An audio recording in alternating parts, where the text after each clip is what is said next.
Kejadian horor di rumah nenek. Hampir setiap malam ada suara orang lagi maku tembok. Gak cuman itu, ada suara kelereng, suara misterius di dalam lemari, dan bayangan hitam yang lewat di lorong rumah. Di video kali ini gue akan menceritakan kisah nyata yang cukup misterius. Kisah ini dialami oleh keluarga gue sendiri. Keluarga gue tinggal di rumah nenek. Rumah ini 2 lantai. Di lantai atas dibuat kos-kosan, dan garasi bawah juga dibuat kos-kosan. Jadi gini ceritanya. Gue ceritain singkat sejarah rumah ini dulu ya. Jadi rumah ini itu sudah ada semenjak tahun 90-an. Rumah ini dijadikan rumah induk oleh keluarga gue sendiri. Setiap ada acara, selalu di rumah itu. Entah acara nikahan, pengajian, lebaran, ataupun acara orang meninggal dunia. Rumah ini sempat dikontrakin, namun penghuni yang ngontrak tidak bertahan lama. Setelah itu, rumah ini sempat kosong beberapa tahun. Singkat cerita, setelah kosong lama, rumah ini tuh dirombak karena mau dijadikan kos-kosan setengahnya. Setelah rumah ini jadi, ditempatin oleh keluarga gue dan juga kos-kosan. Kejadian horor mulai terjadi di lantai 2. Di tahun 2017, ada anak yang mau ngekos. Dia survei lah lihat-lihat kamar di lantai 2. Tiba-tiba dia langsung kaget dan lari ke bawah tanpa ngomong apapun. Dan dia langsung memutuskan, "Bu, saya nggak jadi ngekos." Ternyata dia dilihatkan sosok wanita berambut panjang dan rambutnya tuh menutupin mukanya, sedang berdiri di atas WC kamar mandi. Oke, kita cerita yang di lantai 1. Di lantai 1 ada 3 kamar tidur dan 2 kamar mandi. Di kamar mandi yang ujung, setiap jam 12 ke atas sering terdengar suara kelereng gelinding, dan sesekali sering didengarkan suara geseran meja. Pas dicek ke atas, semua anak kos itu lagi tidur. Jadi nggak ada aktivitas, dipanggil-panggil pun nggak ada yang nyaut. Hal itu sering terjadi, tapi keluargaku berpikir kayak, ya udah, mungkin emang lagi mainan aja mereka. Udah tuh beberapa tahun cuman ada suara dari atas doang.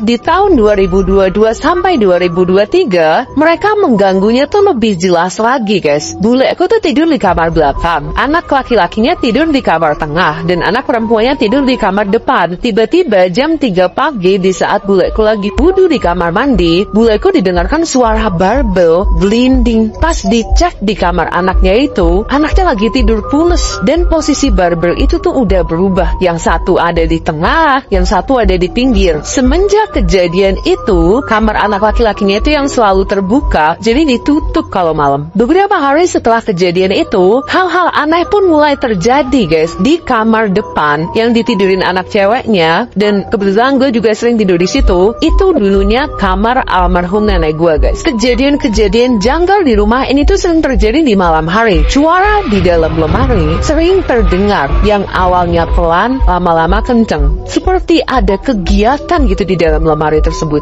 Di saat dicek, suara itu tiba-tiba hilang. Besok malamnya, suara itu tuh ada lagi. Kebetulan malam itu tuh gue tidur tuh di situ. Pas gue mau ngerekam suara itu, tiba-tiba suara itu hilang. Tapi gue sekeluarga itu punya prinsip, semakin kita menunjukkan rasa takut, semakinlah mereka suka. Gak usah tunjukin kalau kita tuh takut. Anak perempuannya buleku itu juga beberapa kali dilihatkan bayangan hitam tinggi besar di lorong. Bayangan itu tuh berasa melihatin terus, tapi ketika dilihatin balik, dia tiba-tiba hilang. Ini kejadian baru-baru akhir ini nih. Beberapa minggu yang lalu, ada salah satu teman kami, anak indigo, datanglah ke rumah. Jadi kami itu tidak menceritakan apapun yang terjadi di rumah itu. Anak indigo itu langsung tahu semua yang terjadi di dalam rumah itu. Katanya, semua yang kita rasain itu ya emang benar, ya emang mereka itu ada. Tapi mereka nggak bahaya. Ternyata pusatnya ada di sebuah guci tua. Dan guci itu udah ada dari dulu pas nenek gue masih hidup. Dan guci itu terletak di ruang tamu. Kalian pernah gak ngalamin hal-hal aneh kayak gini di rumah kalian sendiri? Coba deh kalian komentar kalau pernah ngerasain hal-hal yang seperti ini. Ingat ya pesanku, jangan pernah takut dan tetap sopan dengan siapapun. Gue Putri Arika, terima kasih buat kalian yang udah mendengarkan cerita ini dari awal sampai akhir. Ditunggu cerita-cerita selanjutnya.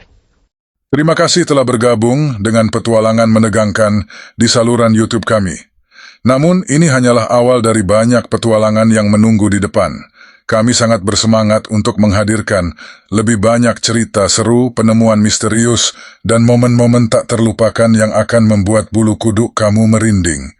Jangan lupa untuk memberitahu kami pendapat kamu tentang video ini di kolom komentar, dan jika kamu memiliki saran atau cerita menarik, bisa menghubungi kami melalui email.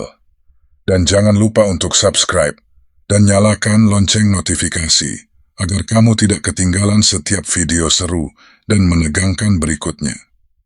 Bersiaplah untuk terus terlibat dalam petualangan horor yang tidak terlupakan di saluran ini. Sampai jumpa di video berikutnya.